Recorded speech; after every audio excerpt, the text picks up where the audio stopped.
ಇತಿಹಾಸದ ಬಗ್ಗೆ ನಿಮಗೆ ಗೊತ್ತಿರುವುದೆಲ್ಲ ಮರೆಯಿರಿ. ಸಮುದ್ರದ ಆಧಿಪತ್ಯ ಎಂದರೆ ಪಶ್ಚಿಮ ದೇಶಗಳ ಕತೆ ಎಂದು ಭಾವಿಸುತ್ತೀರಾ? ಆದರೆ ಸತ್ಯ ಅದಕ್ಕಿಂತ ತುಂಬಾ ಆಳದಲ್ಲಿದೆ. ಹೌದು, ಪ್ರಾಚೀನ ಭಾರತ ಒಮ್ಮೆ ವಿಶ್ವದ ಅತ್ಯಂತ ಶಕ್ತಿಶಾಲಿ ನೌಕಾಪಡೆಯನ್ನು ಹೊಂದಿತ್ತು. ನಂಬಲು ಕಷ್ಟವಾಯಿತೆ? ಈ ಕಥೆ 400-500 ವರ್ಷಗಳ ಹಿಂದಿನದು. ಸಿಂಧೂ ನಾಗರಿಕತೆ ಕಾಲದಲ್ಲಿ ನಿರ್ಮಿಸಲಾಯಿತು. ಲೋಥಲ್ ಜಗತ್ತಿನ ಮೊದಲ ಅಲೆ ನಿಯಂತ್ರಿತ ಬಂದರು.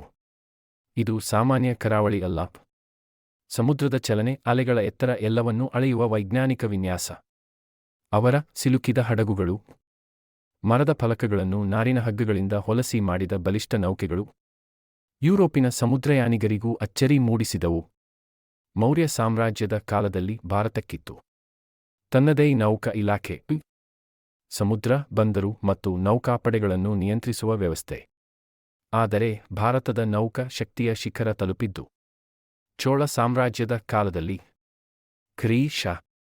1025ರಲ್ಲಿ ಚಕ್ರವರ್ತಿ ರಾಜೇಂದ್ರ ಚೋಳ ಪ್ರಥಮರು ಅಪಾರ ನೌಕಾಪಡೆಯನ್ನು ಕಳುಹಿಸಿ ಭಾರತ ಸಾಗರವನ್ನು ದಾಟಿ ದಕ್ಷಿಣ ಏಷ್ಯಾದ ಶಕ್ತಿಶಾಲಿ ಶ್ರೀವಿಜಯ ಸಾಮ್ರಾಜ್ಯವನ್ನು ಸೋಲಿಸಿದರು.